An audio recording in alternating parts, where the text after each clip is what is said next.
প্রিয় মুসলিম ভাই ও বোনেরা, বর্তমানে আমরা যে কঠিন মুসিবতের সম্মুখীন হয়েছি এবং ভবিষ্যতে আরও যে মুসিবত আমাদের দেখা দিতে পারে, তার প্রধান একটা কারণ হলো আমরা আল্লাহর রাস্তায় যুদ্ধ করাকে পরিত্যাগ করে দুনিয়ার ভালোবাসায় বিভোর হয়ে আছি।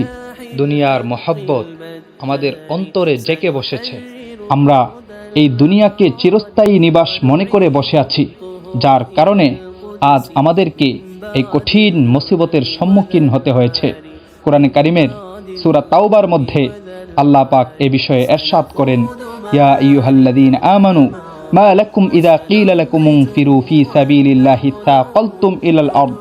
হে ঈমানদারগণ, তোমাদের কি হলো যখন তোমাদেরকে বলা হয় তোমরা আল্লাহর রাস্তায় যুদ্ধের জন্য বের হয়ে পড়ো, তখন তোমরা ভারাক্রান্ত হয়ে জমিনের সাথে মিশে থাকো, মাটির সাথে মিশে থাকো।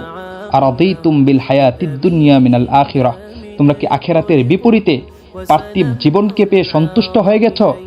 যদি তাই হয় তবে মনে রেখো, ফামা মাতাউল হায়াতিদ দুনিয়া ফিল আখিরাতি ইল্লা কলিল। আখিরাতের বিপরীতে পার্থিব জীবন সামান্য তুচ্ছ উপভোগের উপকরণ ছাড়া আর কিছুই নয়।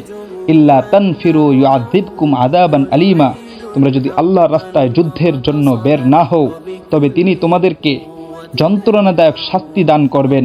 ওয়াস্তাবদিল কওমান গায়রাকুম ওয়ালা তাদুররুহু শাইআ, এবং তোমাদের পরিবর্তে তোমাদের স্থানে অন্য সম্প্রদায়কে আনয়ন করবেন, আর তোমরা তাদের কোনো ক্ষতি করতে পারবে না। আল্লাহু আলা কুল্লি শাইইন কাদির, আল্লাহ প্রত্যেকটি বিষয়ের উপর ক্ষমতাবান।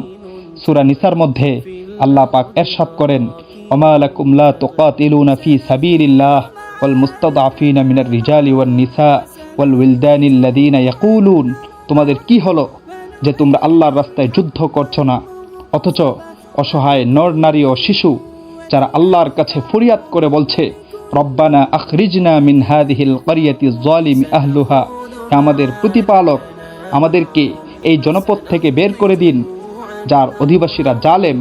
ওয়াজআল লানা মিন লাদুনকা ওয়ালিয়্যা, এবং আমাদের জন্য তোমার পক্ষ থেকে একজন নেতা নিয়োগ করো।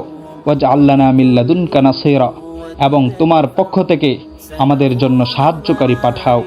সূরা আনফালের মধ্যে আল্লাহ পাক ইরশাদ করেন, ওয়া আ'ইদ্দু লাহুম মাস্তাতা'তুম মিন কুওয়াতি ওয়া মির রিবাতিল খাইল, হে মুসলিমগণ, তোমরা তাদের বিরুদ্ধে লড়াইয়ের জন্য তোমাদের সাধ্য অনুযায়ী শক্তি ও অশ্ব ছাউনি প্রস্তুত করো। সূরা বাকারার মধ্যে আল্লাহ পাক ইরশাদ করেন, কুতিবা আলাইকুমুল কিতালু ওয়া হুয়া কুরহুল লাকুম, তোমাদের উপর যুদ্ধকে ফরজ করে দেওয়া হয়েছে আর তোমরা তা অপছন্দ করছো।